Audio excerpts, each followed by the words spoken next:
Depuis 2004, le président congolais Denis Sassou Nguesso a institué la célébration de la fête de l'indépendance de manière rotative afin de consacrer à cette fête le caractère national. Les festivités marquant le 52e anniversaire du Congo se sont donc déroulées dans le département du Pôle, précisément à Kinkala, chef-lieu de ce département. Le président Boni Yayi, président en exercice de l'Union africaine, à la tête d'une délégation, a assisté au défilé militaire et civil organisé dans le cadre de cet anniversaire. Après avoir atterri à Brazzaville, la délégation béninoise s'est envolée par hélicoptère pour Kinkala, une ville située à peu près à 150 km de Brazzaville. La célébration du 52e anniversaire de l'indépendance du Congo représentait tout un symbole.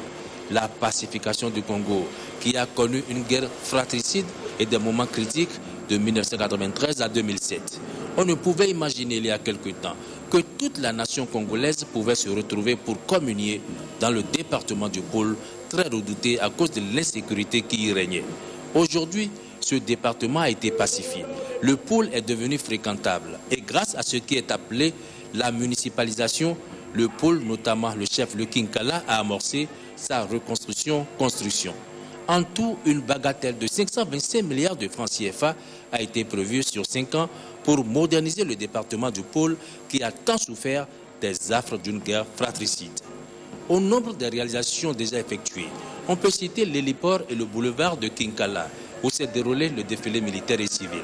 Le défilé militaire essentiellement pédestre a été marqué par le passage des forces armées congolaises, des unités de la gendarmerie, de la police, ainsi que des détachements des services paramilitaires.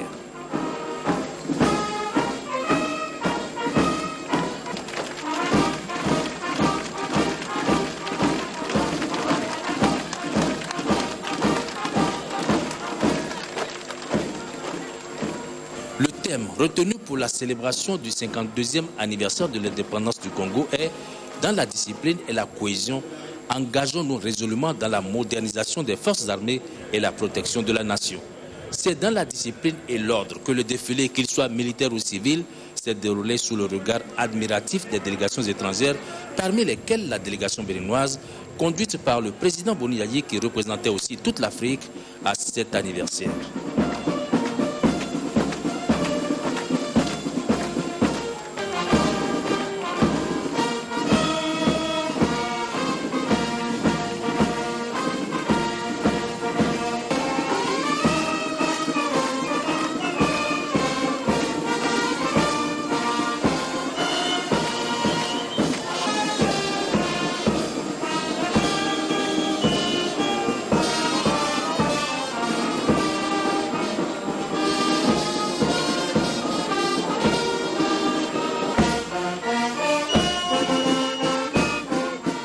Ce sont les unités de l'état-major général, du groupement de reconnaissance, de la marine nationale, de l'armée de l'air et de l'armée de terre qui ont représenté les forces armées congolaises au défilé.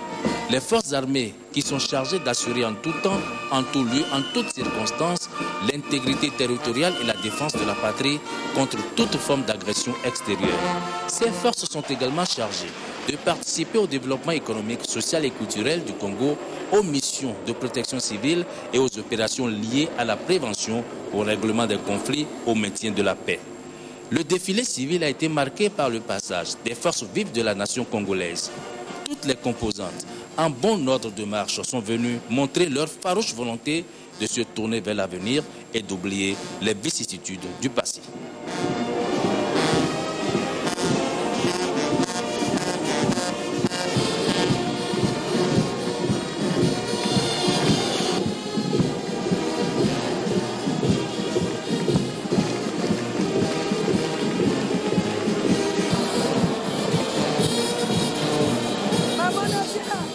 Le président Boni Yayi a bien échangé avec le président Sassou Nguesso, aussi bien à la tribune officielle qu'à la résidence des hôtes de marque, où il y a eu d'ailleurs un tête-à-tête entre les deux hommes d'État à la fin du défilé.